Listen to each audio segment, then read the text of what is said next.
Everyone, today we have learned about the fundamental unit of life. This chapter is a class 9 in biology on first chapter. So let's start this chapter. Fundamental unit of life. Fundamental unit of life क्या होता है?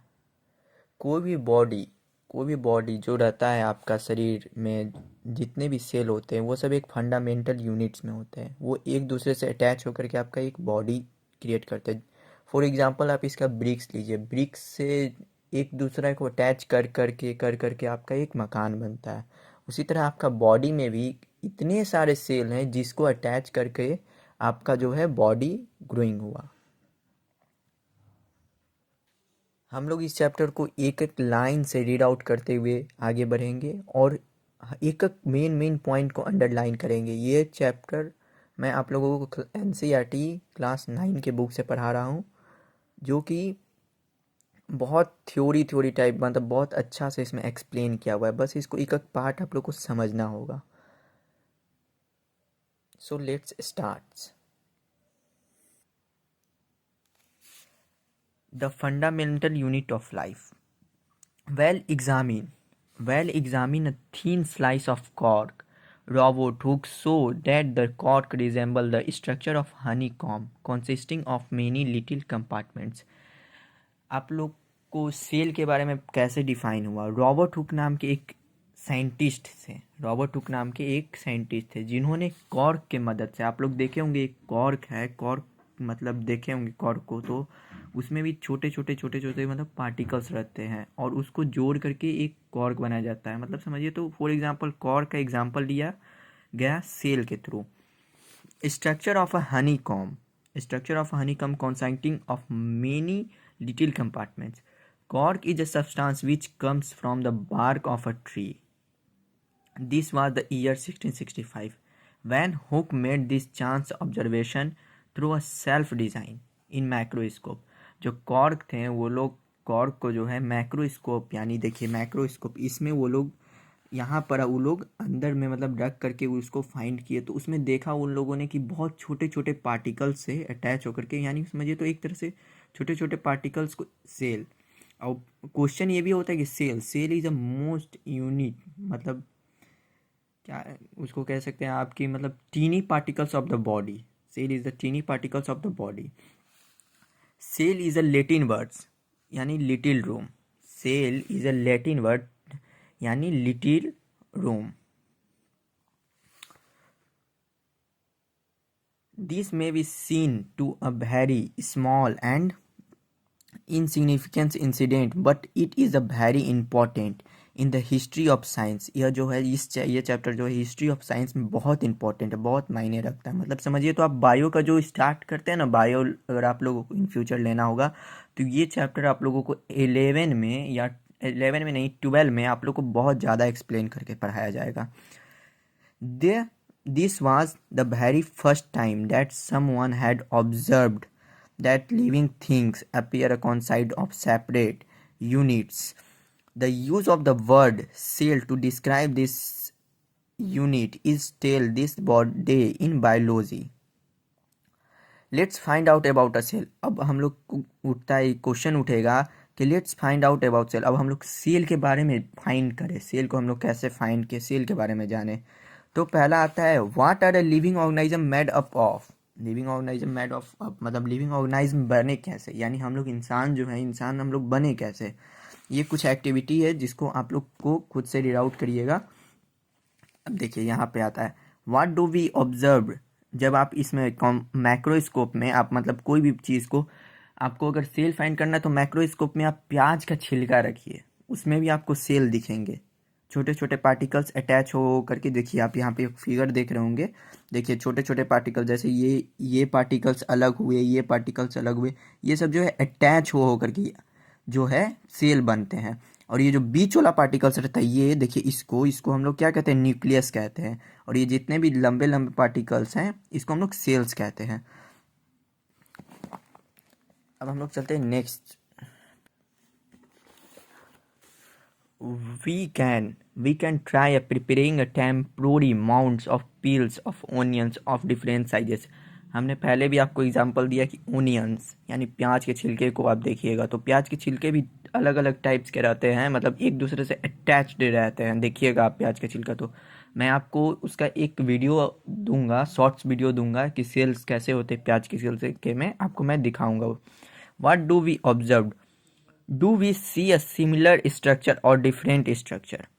What are these structures? अब structures क्या होते हैं? This structure look similar to each other together they from big structure like an onion bulb.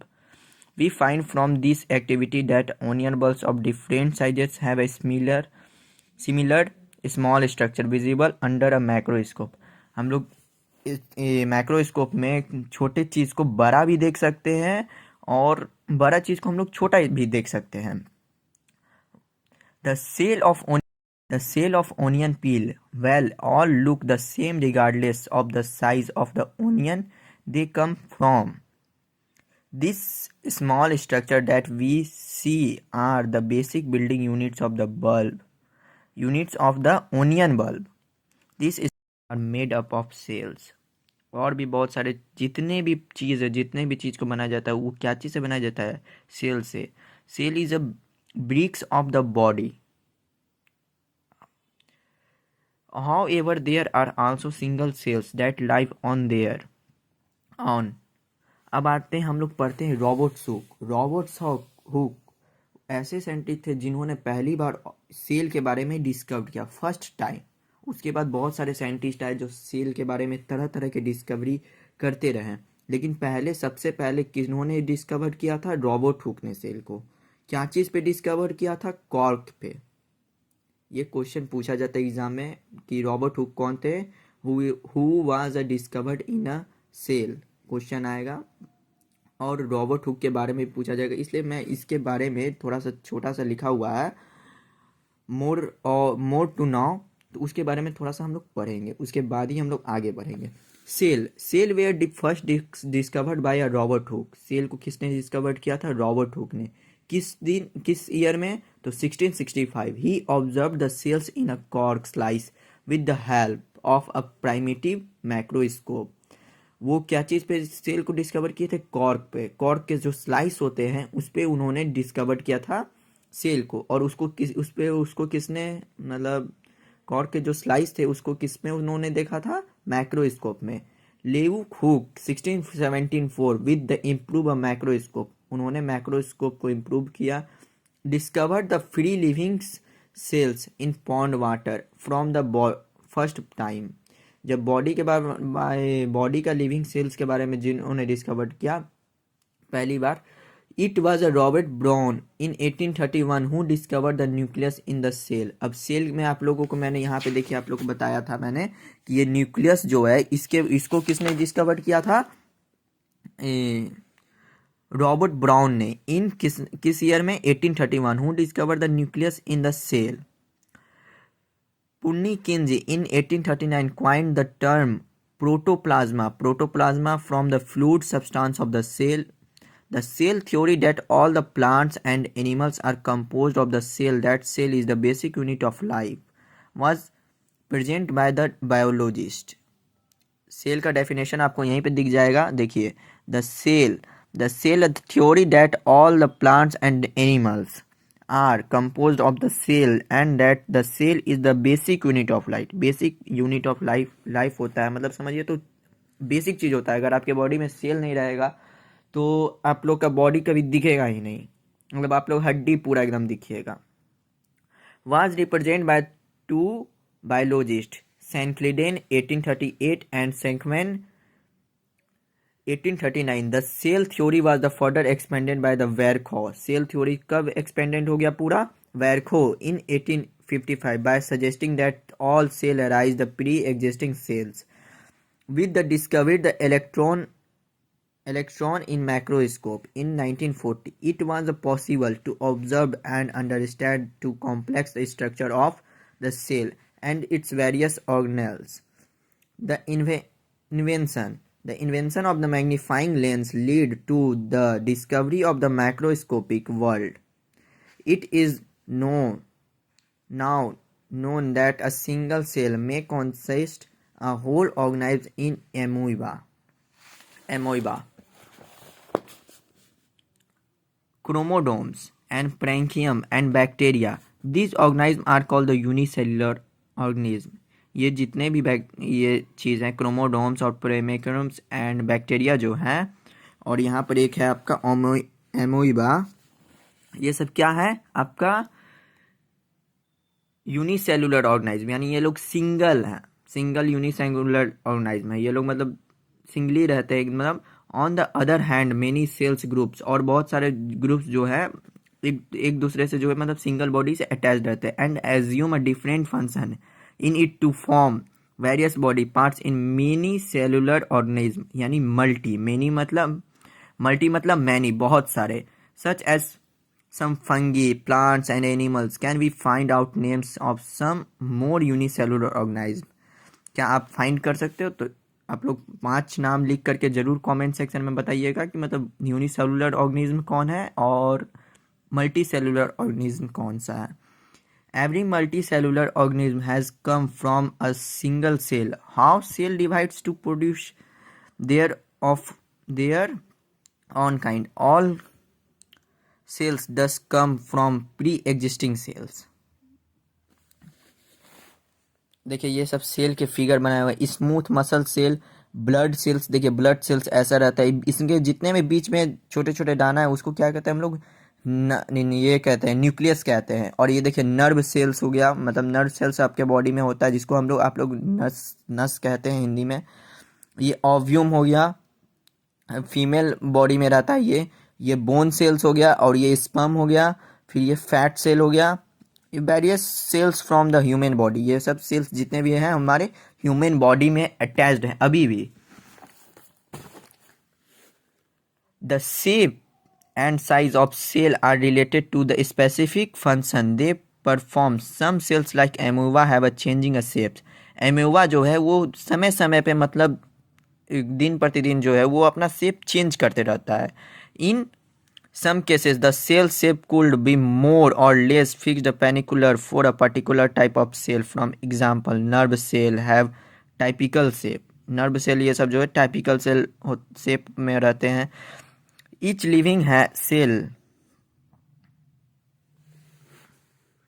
each living cell has the capacity to perform a certain basic function that are characteristic of all living forms.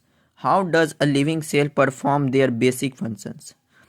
We know that there is a division of a labor in multicellular organisms such as human beings. This means that the different parts of the human body perform different function.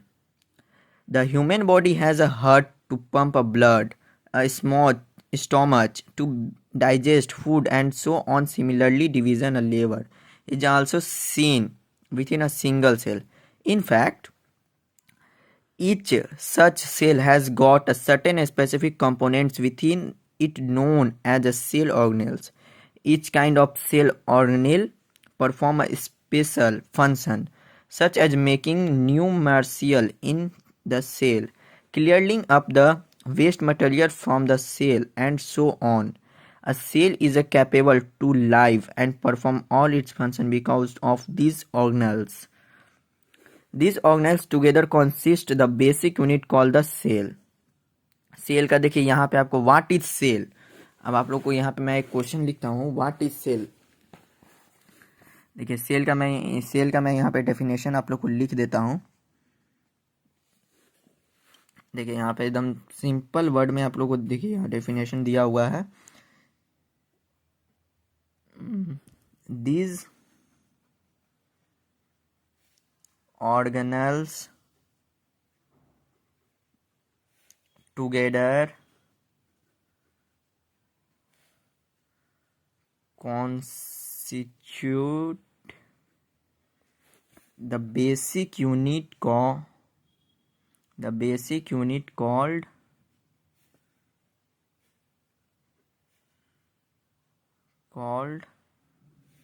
the cell.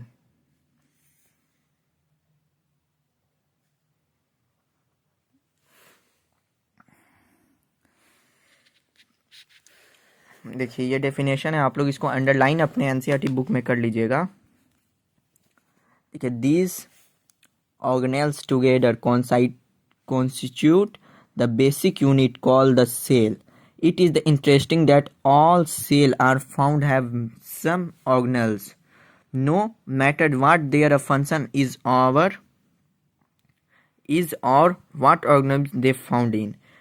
कि इसमें कोई ज़रूरत नहीं है कि मतलब और organelles और सेल जो है फाइंड होते जाते हैं।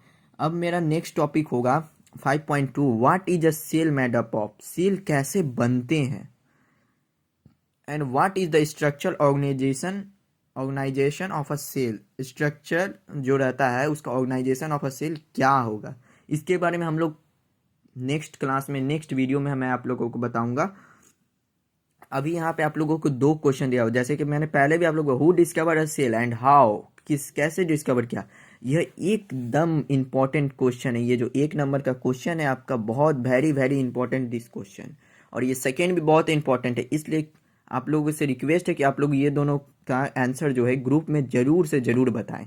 नेक्स्ट क्लास में हम लोग ये टॉपिक पढ़ेंगे, और आई होप कि आप लोग रीड आउट करके आएंगे। रीड आउट करके करिएगा आप लोग, तो आप लोगों को बेसिक नॉलेज थोड़ा बहुत हो जाएगा, क्योंकि एनसीईआरटी इतना भी लेंदी, इतना भी ख़राब बुक नहीं है। आप लोग को एक एक पार्ट, एक एक चीज़ इसमें समझ में आएगा। बस उसको एक बार आप लोग खुद से पढ़ लीजिए, और उसके बाद मैं यहाँ पे बता दूंगा, आप लोग को एक एक चीज़ बता दूंगा, तो आप लोग ऑटोमेटिक मतलब जो है सब चीज़ सीख जाइएगा। देखिए मैं आपको यहाँ पे एक सेल का बताता हूँ। देखिए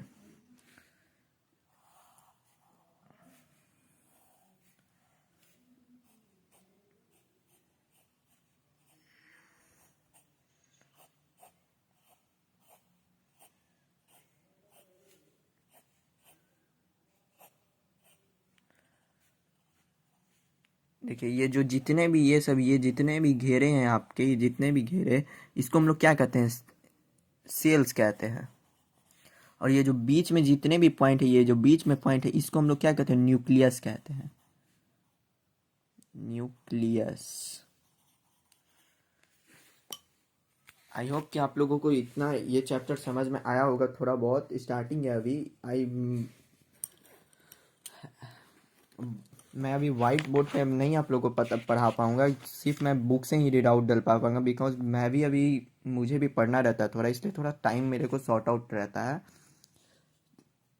लेकिन आई होप कि मैं आप लोगों को ये चैप्टर बहुत अच्छा से क्लियर करवा दूंगा। नेक्स्ट टॉपिक हम लोग का ये रहेगा, what is the cell made of और what is the structural organisation of a cell. आप लोगों को मैं 3-4 होमवर्क दिया हूँ, उसको कमेंट सेक्शन में आप लोग ज़रूर मुझे मैसेज करिएगा। Thank you and bye.